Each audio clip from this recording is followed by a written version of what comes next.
Hi, everybody. We're here today to answer certain questions that and commentaries that you have presented to us during the few months that we have had this channel. And we really want to appreciate your participation. All of you have given us the energy to go forward with this important task and to bring it to life. So thank you all very much.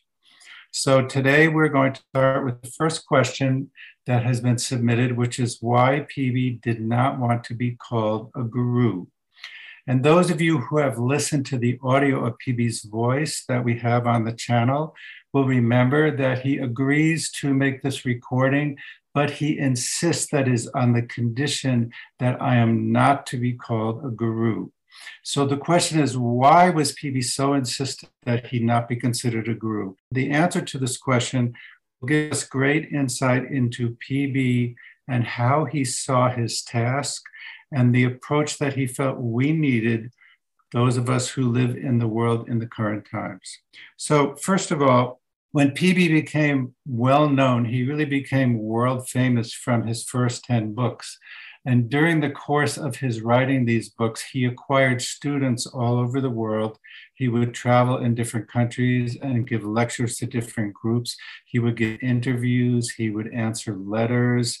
And even though he did not call himself a guru, he developed a great following of students, including a number of students to whom he gave personal instruction. So in a way, he was acting like a guru, even if he wasn't calling himself a guru.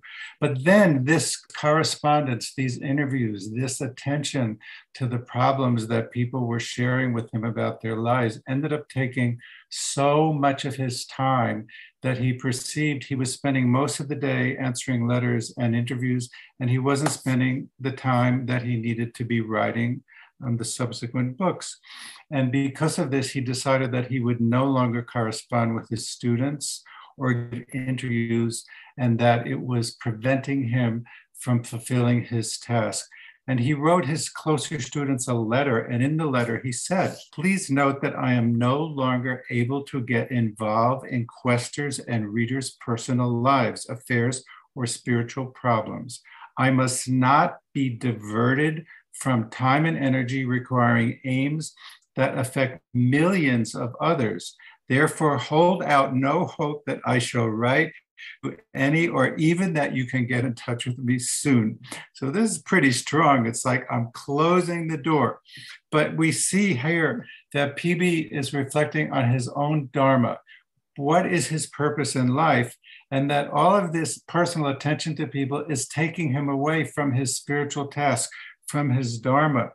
And we remember in the Bhagavad Gita, it says, it is better to fulfill your Dharma poorly than to fulfill another person's Dharma well. PB decided that he was no longer going to give so much attention to his students' personal needs.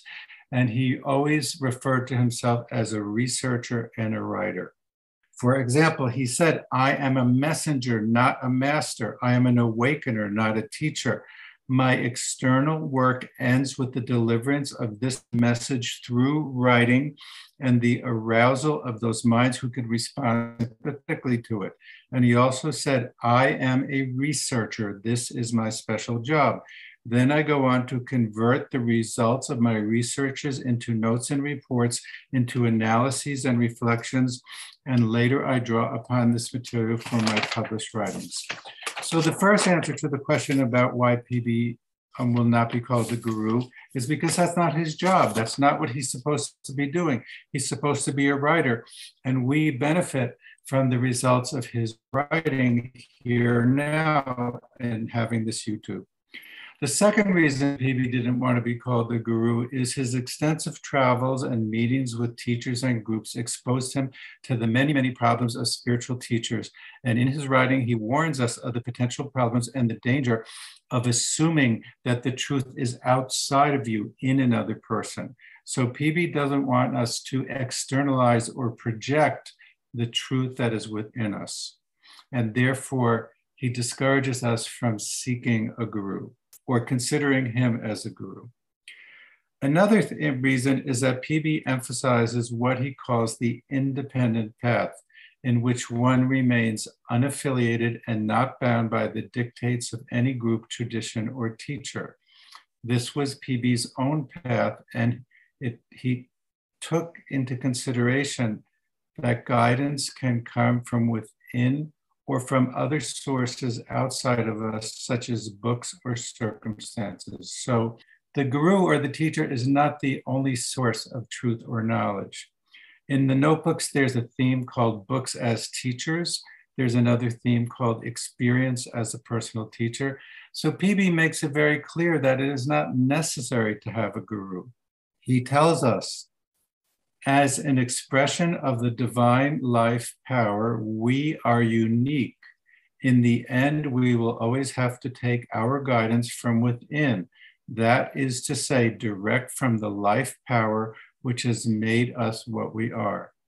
In the end, we have to be our own teacher. So if PB were to set himself up as a guru, not only would he have incurred all the problems and disadvantages of spiritual groups and spiritual seekers and distracting him from his real task, but he would have also fed into this idea that the truth is outside of us, rather than to promote the idea that we must independently seek the truth within ourselves. Finally, PB said it's okay to have a teacher. There's nothing wrong with gurus. Having a teacher could be a really worthwhile thing, as long as you don't become too dependent on them. So even though PB didn't want to be a guru, you could have a guru, but he cautioned us that there are few real teachers who are free of the ego and who could lead us down a detour-free path. And we see this, of course, in many of the stories we hear of teachers and the mistakes they made and the problems they cause or the misbehavior that they engage in, that the true teacher who is free of the ego is very, very rare. And also PB points out that even without a teacher, we can make considerable progress on the path. So it doesn't make sense to spend so much time and energy looking for a teacher when we can go forward in our spiritual work on our own without a teacher. And then if a teacher comes, and if it's a good teacher, great, take guidance from that person. PB said, the teacher must be the best advertisement of his or her teaching. When there is no congruity between the two, the seeker should be cautious. So we see here that there are many reasons why PB did not propose himself as a guru, as well as why PB did not put so much emphasis on the idea of a guru.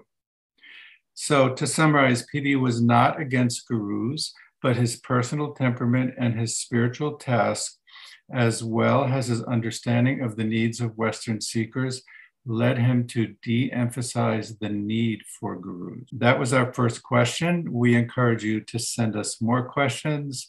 We're very happy to do our best to try and answer them and to attune the YouTube to the personal needs of those of you who are listening. So thank you very much for this great question.